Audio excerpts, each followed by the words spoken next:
Hey guys, this is Xavier with Notebooks.com.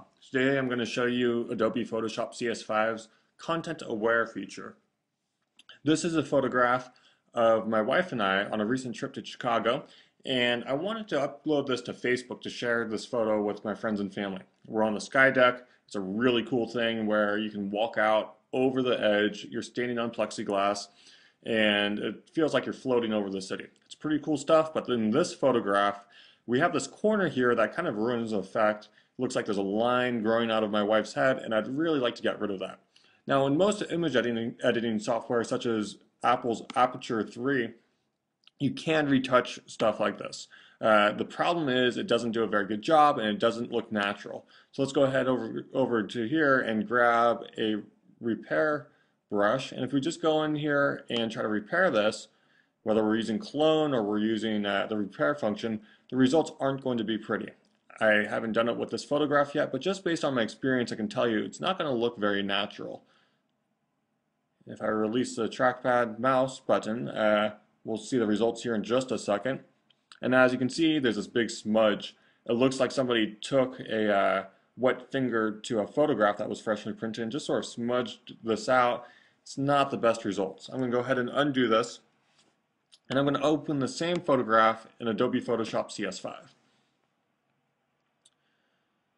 Now, Aperture is a great application for organizing photos, tagging them, generally working with basic fixes, but if you want to get pixel level control, I highly recommend investing in a copy of Adobe CS5 that includes Photoshop. I have the Master Collection installed on my MacBook Pro, but if you just need Photoshop or a couple of apps, you can buy them individually. So I'm going to go in here and going to adjust the brushes to about the width of this corner we've got here. It looks about 60 pixels or so. That looks about right. And I'm going to adjust the hardness a bit so it's not hard edges. And it's really important here that I'm going to check off Content Aware.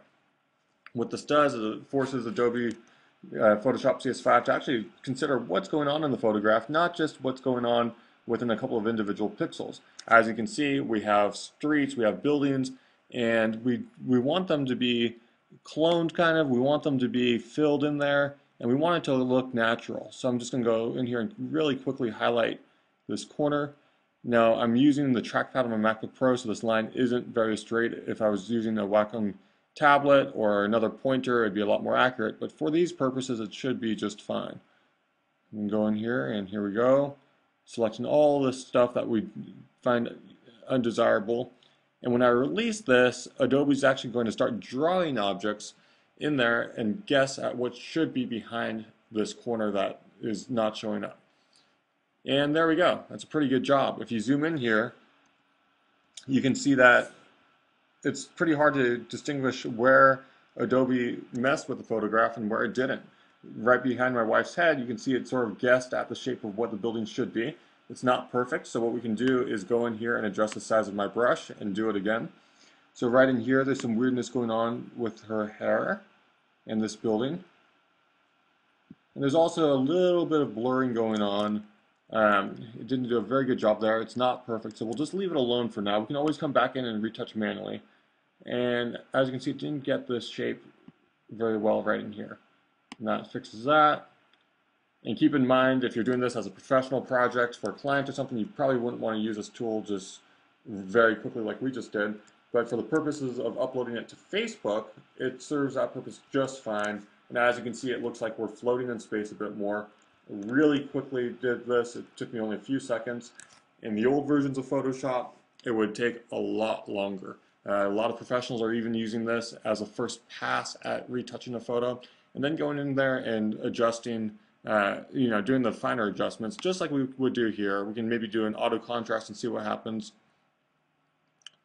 to bring out our faces a bit more, give it a little more contrast, and we're done. So within a few seconds with CS5, we have a perfectly good photo that would be more than comfortable putting up on Facebook and sort of telling people like, hey, we're floating above Chicago. This is Xavier with Notebooks.com.